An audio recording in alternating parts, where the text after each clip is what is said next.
students.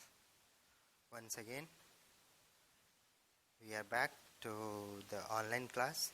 This is the video for class 9th, and we have almost half completed this chapter. In this chapter, we come to know about Fulis king and his ministers also. And they decided to run their kingdom differently. Differently means not as the other kings used to run their government. So I think we have completed till the dancing girl, no? और dancing girl भी वहाँ पे excuse देती है. Yes, my lord, I remember it very well. ये सब हमने पढ़ा था. It has fallen on a poor punished. First passage हम लोगों ने complete कर दिया था. Now from the second. Okay. From here we have to continue. Okay. She thought for a minute and said, "My lord, wait. I know why I was walking up and down that street." Okay. Up and down with that street. अब वो कह रही है कि my Lord, मैं अब आपको बताती हूँ कि मैं उस दिन वो गली में क्यों आना जाना कर रही थी. I had given some gold to the goldsmith. goldsmith जानते हैं सब लोग, जिसको सोनार कहा जाता है. सोनार को हमने कुछ सोना दिया था. to make some jewelry for me. कुछ ऑर्नामेंट्स बनाने के लिए दिए होंगे उसने. He was a lazy scoundrel. Scoundrel मतलब वो stupid, बहुत ही lazy person है. He made so many excuses. बहुत सारे excuses कर रहे थे वो. Said he would give it now and he would give it then. वो कभी कभी कह रहा था अभी देता हूँ, 10 मिनट में देता हूँ, ऐसा बहाना बहुत सारा बना रहा था. And so on all day. मतलब पूरा दिन वो कहता रहा कि 5 मिनट में आइए, 5 मिनट में देते हैं, 1 घंटे में आइए. ऐसा कोई बहाना वो बनाते जा रहा था. तो पूरा दिन मुझे आना जाना उस गली में लगा था. He made me walk up and down to his house a dozen times. देखो कि वो अपने घर पे मुझे आना जाना लगा रहा, उसके घर तक dozen times तक, 10-12 बार मतलब आना जाना हुआ. That was when the bricklayer saw me. और ये तभी की बात है जब bricklayer ने मुझे देखा था. It's not my fault, my lord. It's the damn goldsmith's fault. ये मेरी गलती नहीं है my lord. ये तो goldsmith की गलती है ना. Poor thing. She is absolutely right, thought the king. अब किंग कह रहे हैं, किंग को ऐसा सोच में पड़ गए कि ये लड़की तो बूढ़ी औरत है, अब लड़की तो सही बोल रही है. weighing the evidence मतलब ये सारे सबूत को देखते हुए उन्होंने कहा, we have got the real culprits at last. culprit होता है दोषी, guilty person.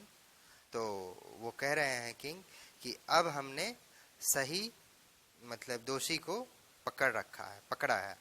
Get the goldsmith wherever he is hiding at once.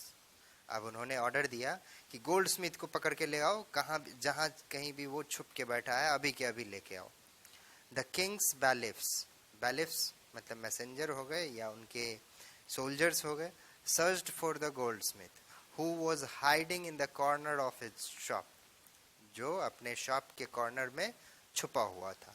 When he heard the accusation against him, he had his own story to tell. जब वो अपने against में वो दोष सुन रहा था कि मैं दोषी करार किया जाऊंगा, तो उसने अपना एक अलग से स्टोरी बना रखा था. My lord, he said, I am a poor goldsmith. It's true, I made this dancer come many times to my door. ये बात सच है कि मैंने इस डांसर को बहुत बार अपने दरवाजे तक बुलाया. I gave her excuses because I couldn't finish making her jewelry before I finished the rich merchant's order.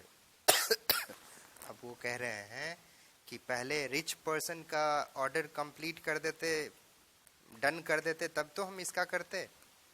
इसीलिए they had a wedding coming and they would not wait. You know how impatient rich men are. अब gold Smith का कहना है कि rich person जो होते हैं कितने इम्पेशेंट होते हैं, ये तो आप भी जानते हैं. इसलिए पहले हमने चाहा कि गोल्ड स्मिथ रिच पर्सन का काम किया जाए, ऑर्नामेंट बनाया जाए, बाद में इसका बना करके दे देंगे, ऐसा उन्होंने सोचा. Who is this rich merchant who kept you from finishing this poor woman's jewelry? अब वो कह रहे हैं किंग कि ये रिच पर्सन कौन है जो तुमको दूर रखा इस वुमन के ज्वेलरी बनाने से. Made her walk up and down, उसको आना जाना लगा रहा. Which distracted this bricklayer, और जिसके कारण इस bricklayer का माइंड जो है वो डिस्ट्रैक्ट हो गया. Which made a mess of his wall, जिसने ये strong wall build up नहीं किया, weak wall build up किया. Who has now fallen, which has now fallen on an innocent man and killed him, जो अब एक innocent person पे गिर पड़ा है और उसको मार डाला है. Can you name him? क्या तुम उसका नाम बता सकते हो? ऐसा वो किंग पूछ रहे हैं. The goldsmith named the merchant, उस मर्चेंट का नाम बताया गोल्डस्मिथ ने. And he was none other than the original owner of the house, और वो और कोई नहीं था, उस घर का मालिक ही था, owner of the house. The house whose wall had fallen, जिसका वॉल गिर पड़ा था. Now justice had come full circle, thought the king, back to the merchant. अब ये जस्टिस जो है घूम घूम करके उसी मर्चेंट पे आया जिसका घर था.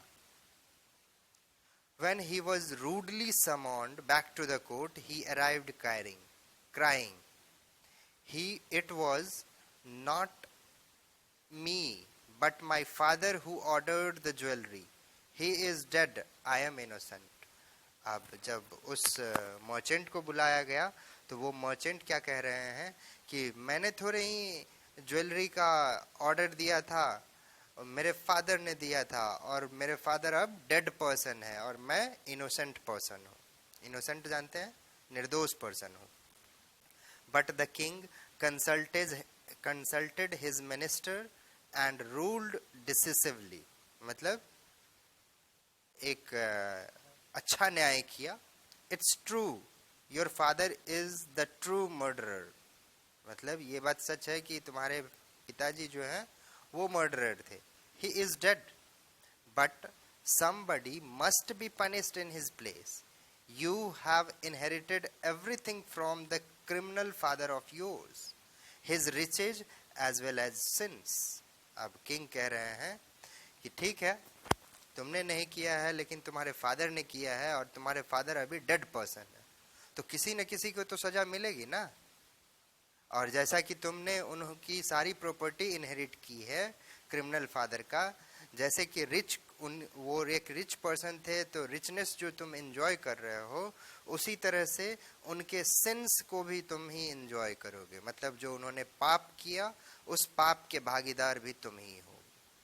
आई knew at once even when I first set eyes on you, मैं तो पहले से ये बात जानता था और पहले से तुम पे नजर रखा था. That you were at the root of this horrible crime, और ये हॉरिबल क्राइम जो हुआ है इसका जड़ तुम ही होगे, ऐसा मुझे पता था. यू मस्ट डाई, तुमको जरूर मरना होगा. And he ordered a new stake to be made ready for the execution. As the servants sharpened the stake मतलब होता है वो फंदा, रस्सी का जो फंदा बनाते हैं फांसी देने के लिए वो. And got it ready for the final impaling of the criminal, it occurred to the minister that the rich merchant was somehow too thin to be properly executed on the stake. He appealed to the king's common sense. The king too read about it. अब देखिए stake जो बनाया, फांसी का फंदा जो बनाया, वो थोड़ा सा बड़ा हो गया था, जो कि उस मर्चेंट के गले में बड़ा होता, और मर्चेंट जो है लीन एंड थीन पर्सन था, इसीलिए मिनिस्टर ने किंग को ये बातें बताई, और किंग भी ये बात सुन करके आश्चर्य में पड़ गया. What shall we do? अब हम क्या करेंगे? He said when suddenly it struck him that they needed to do was to find a man fat enough to fit the stake. अब वो लोग ऐसे इंसान को ढूंढ रहे हैं जो इंसान उस स्टेक में फिट बैठ सकते हैं. And their eyes fell on the disciple who had fattened himself for months on bananas and rice and wheat and ghee, जो कि अपने आप को खूब मोटा ताजा बना लिया था, हेल्दी हो गया था. क्या चीज खा पी करके? बनानास, राइस, व्हीट, घी, क्योंकि ये सारे वहां पे that were available only for one to do. So today we will leave it here, and next day we will complete from here. Okay, so and after that we I will provide you some optional questions to do. Okay, so have a nice day. Thank you.